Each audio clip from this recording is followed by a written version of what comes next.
All right. Final feedback. So at my club, we got a new head pro. He's a nice guy. I'm not going to mention names. Won't even mention the club right now. He's a nice guy, but he's one of those guys who studied and has been teaching for 35 years, or close to it. And he studied kinetics and muscles and ground force and all this other stuff. So he saw when I went out to him and said, oh, I help people with their golf game. I tell them just to turn everything. Oh my God, I would never tell anybody that. I said, really? Interesting. Oh yeah, the whole kinetics of everything and ground forces and how you have to. All right. So I have my 7-iron out. So let's hit a 7-iron. I've been hitting them from the whites, playing golf for quite a while now. Just hitting 7-irons off the whites. I'm scoring pretty good.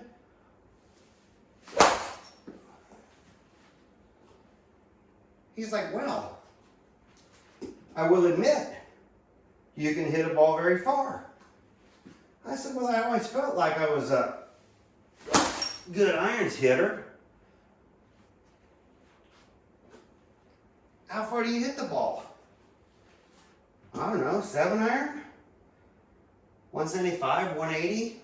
I can push it to 183, 190 if I really want to, but I usually just do more of a 3/4 swing. But if I want to really come in through it, about 183, 190. So we're talking, and he's saying, I'm using all chest. He goes, you're not using any ground force. You're just using chest. I said, I don't think so. I said, I feel like if you come up and turn everything, that wasn't a good shot. Remember, I'm working on keeping my shoulders rotating. So anyway, he's like, no, you got to use all these forces. And I'm like, I feel like I'm pushing off and turning. Now, I don't want to be a Bryson DeChambeau. I don't want to have to start timing, whereas you're coming down, you're throwing your butt and locking, and as you're coming down, whoops. I told you, I hit things a little hard when I practice, and that's what this is. And sometimes you hit the table, and that's never a good thing, because you break them. Anyway, I don't like practicing that. I did for a while. You've seen people who play where they're coming down and they're popping that leg at the same time, and they can pop it through and hit harder. I'll just get a different club. Now after a while you get to the driver. Well, I'm not going to do it the driver. If I really want, I can take my driver back and hit forward, but I don't need to. So I'm trying to tell him, look, I hit my 2-iron 240.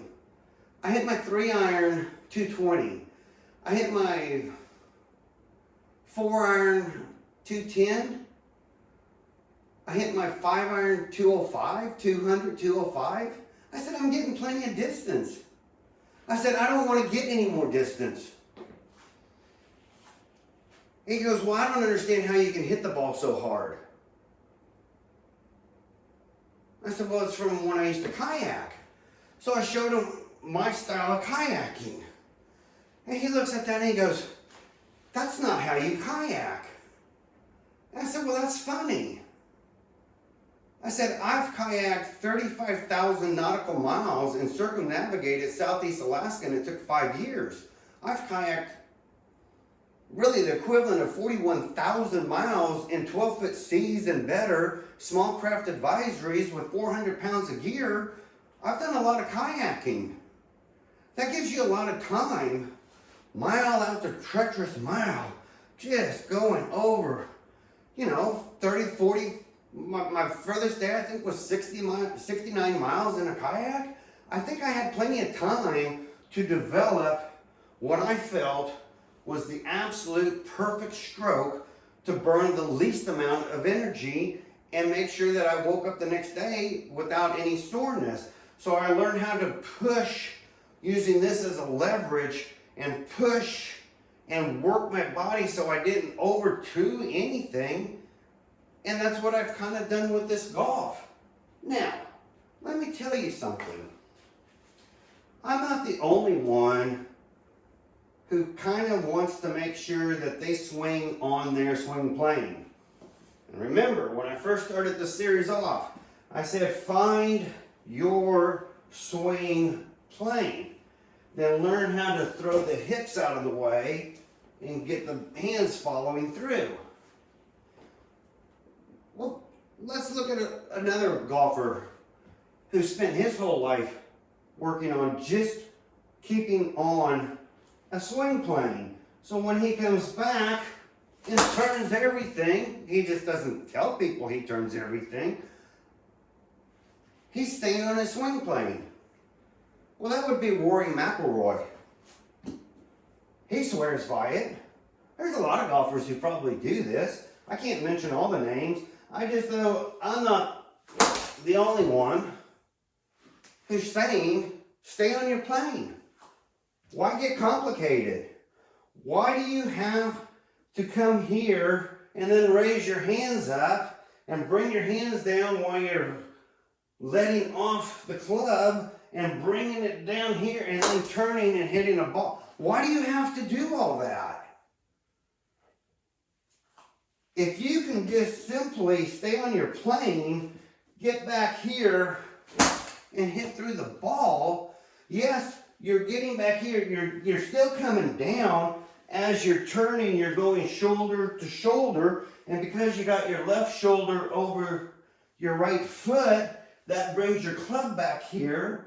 And as you start turning those shoulders and coming forward, turning everything, that's going to get your right shoulder up over here. That moves your low point. It lets you create how much dynamic loft you want. So I don't know. I'm thinking, hey, this will turn everything. Ball goes straight. Ball obviously goes forward. He was like, well, I think I could get you from maybe 240 yards with that 2-iron to 270 yards. But I don't want more distance. I play the same course every day. I'm 62 years old. I'm not going on tour. The Masters isn't sending me an invitation. I'm not playing any other fancy courses at $200 a round. I pay $250 a month. Carts, range balls, everything included, $250 a month.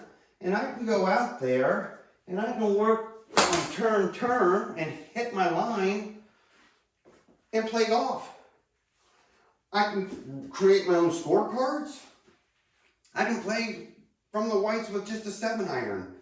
I can play from the reds with a 5-iron. I could go back to the blacks, to the tips, and play with the driver. Maybe the blues with the 3-wood. I played with about 8 or 9 different guys, depending on what day it is. And we go out there and we just have fun. And I work on my game.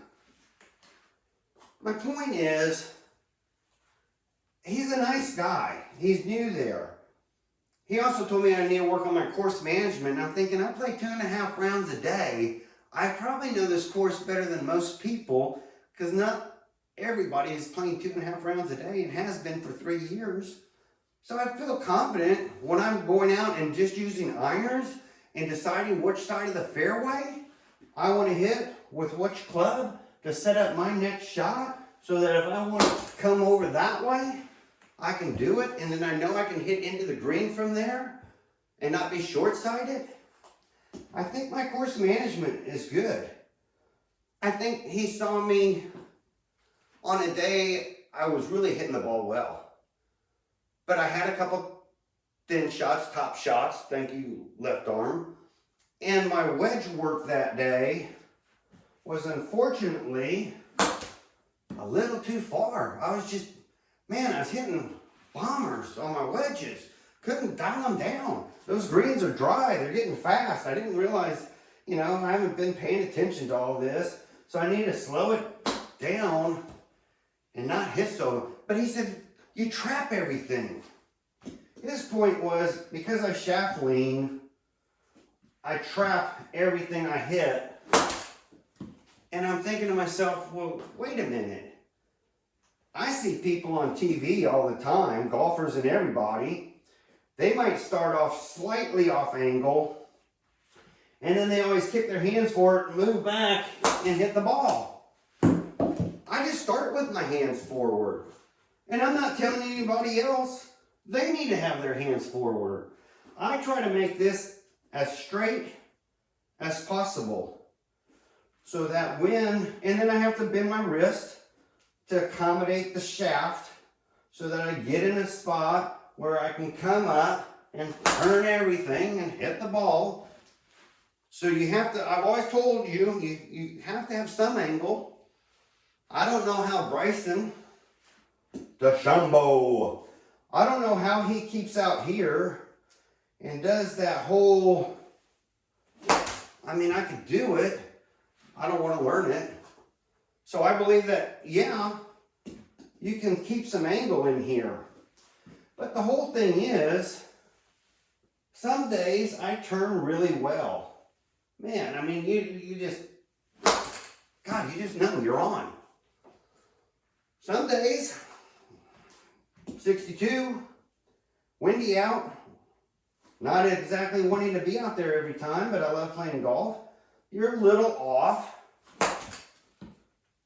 like that. Let me try to do a topper. Let me do one of my infamous toppers, where you don't keep the shoulder down and down. You kind of do that. Even today, I'm telling you, I'm so on fire today, I can't blow these shots like I want to. There. So that kind of went down on the ground. Best I can do for now, because I'm hitting well.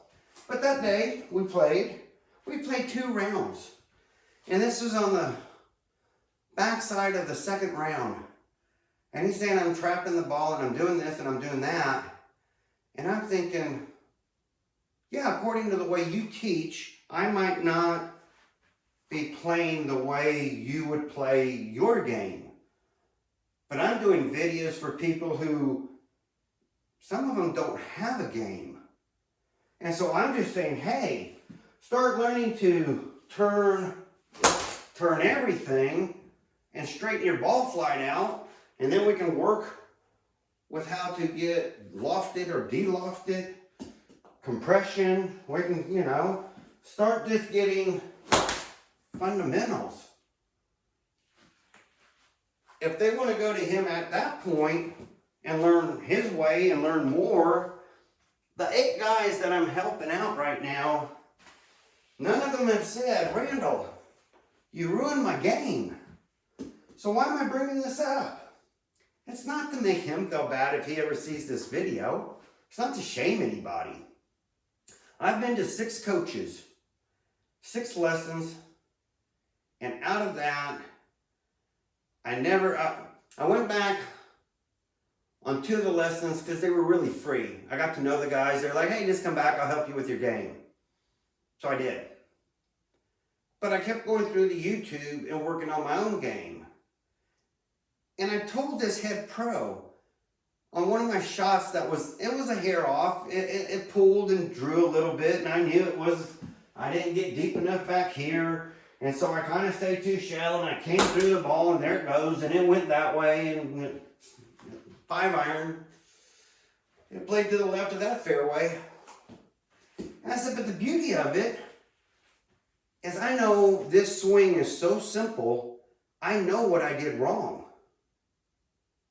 I know what that ball flight looks like. I know what that ball flight looks like. Oh, people ask me, hey, what happens when you hit to the right when you didn't finish turning?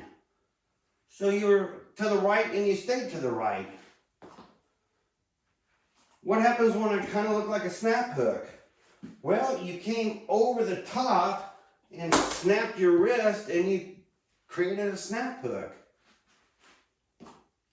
But if you just simply stay with the program and just turn everything, they're straight and long.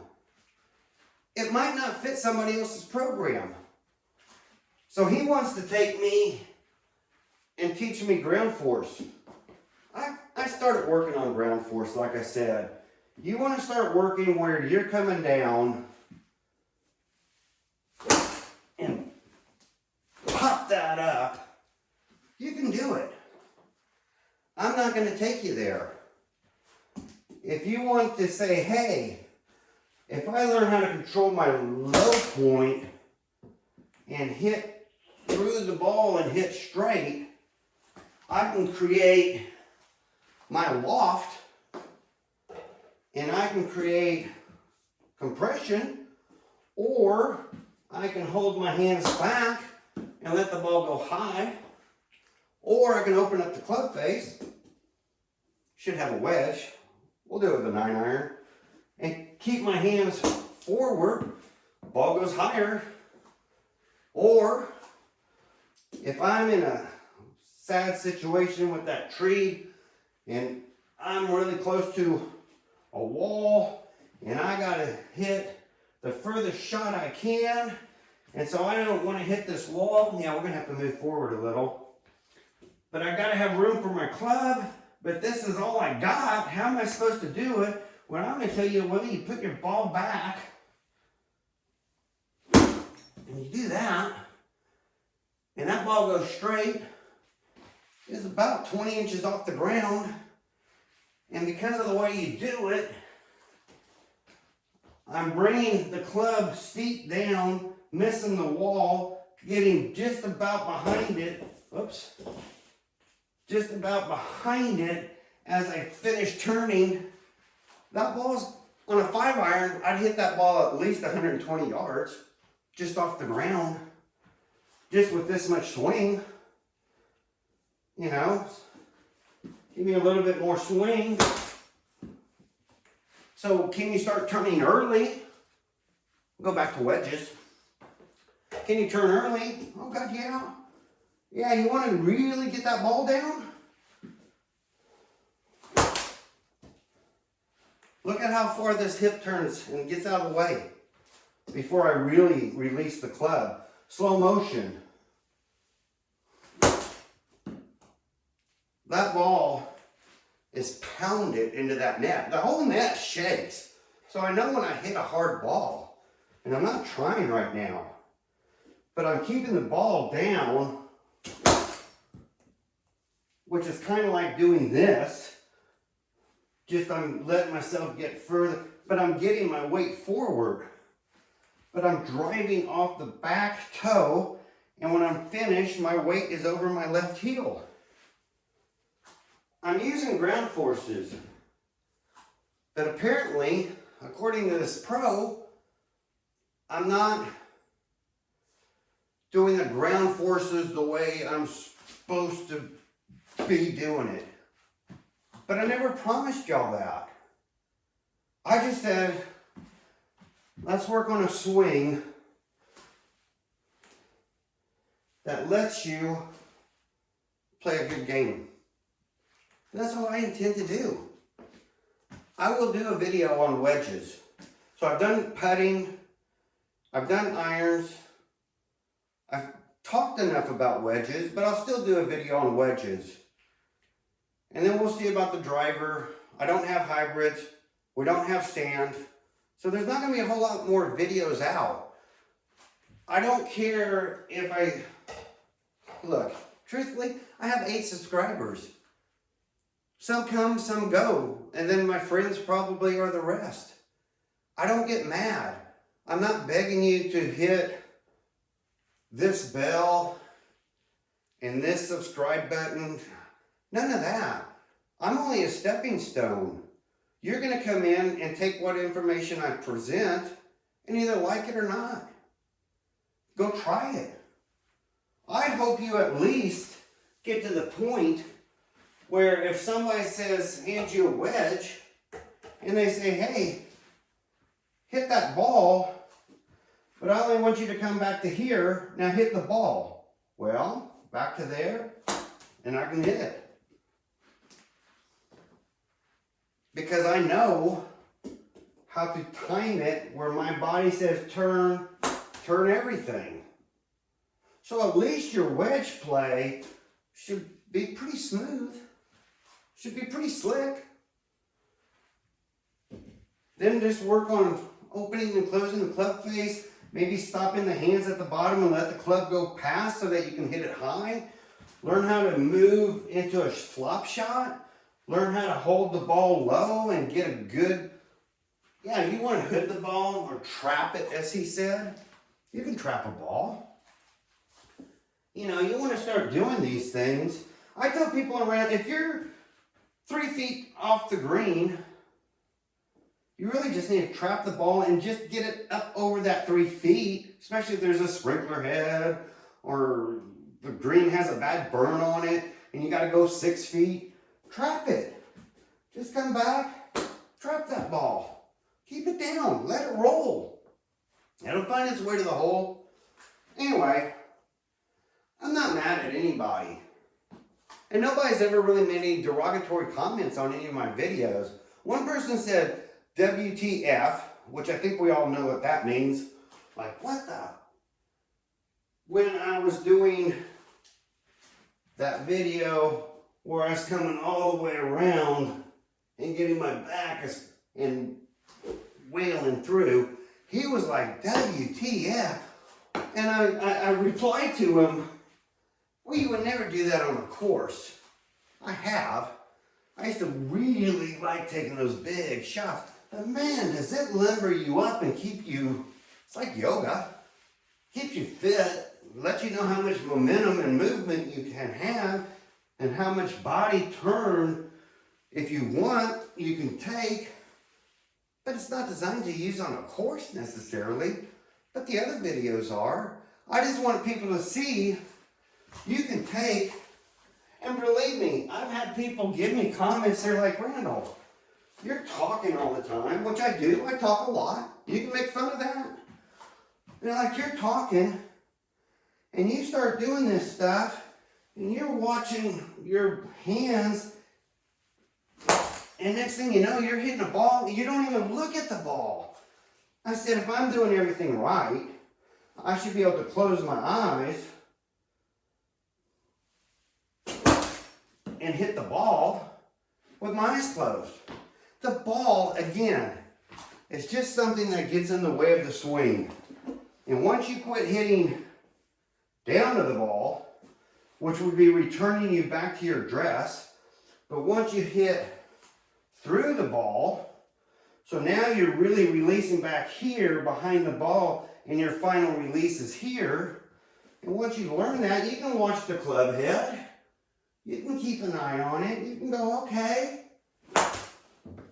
You can hit the ball. Just relax and enjoy. Learn how to just move the body into different ways. Play with it. Your body's like, play with it a little bit. Figure it out. Like I said, you want to come up and swing and really leave your back to that target as long as possible and then hit that ball. As you're de-lofting that club as much as you possibly can, hitting, still getting released as hard as you can. I do those shots anytime I'm under a tree. They seem to work well. Or anytime I gotta skittle over a valley in front of a green, trust me, I'm gonna figure out how much do I need to hit and see how I hit those hips forward, out of the way. It automatically brings my club to the back of the ball and I just turn. I'll show you again. everybody knows I make videos too long. So let's do that again. Here we go. We're going to get up here, get set, here.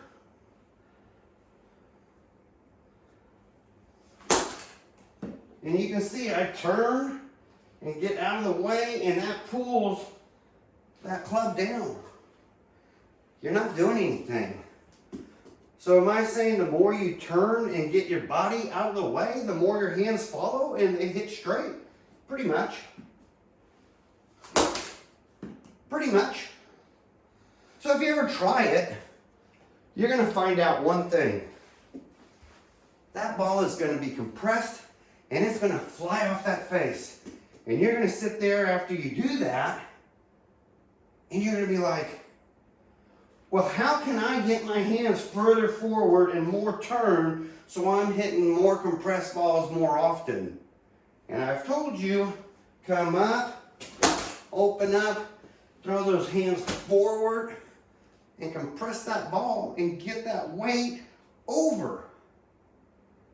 I even told you, Scotty Scheffler gets all his weight over that foot and like that before he even hits the ball.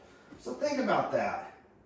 He's coming up, he's getting that far over, his foot's off the ground, this one's just coming up, and he's having to hit the ball, and so it drags his foot and then he has to step back. So he's got that weird foot thing going on, but it's because he is doing that. And if you do that, you're not hitting high balls. Now they'll start off low and go high and drop because of the spin. But if you really want to compress the ball to fly down, come up, and drop on the green, you got to get that weight forward. So when I was playing the other day, back to the head pro, I told them I wasn't trying to compress the balls. I was just trying to get in front of them.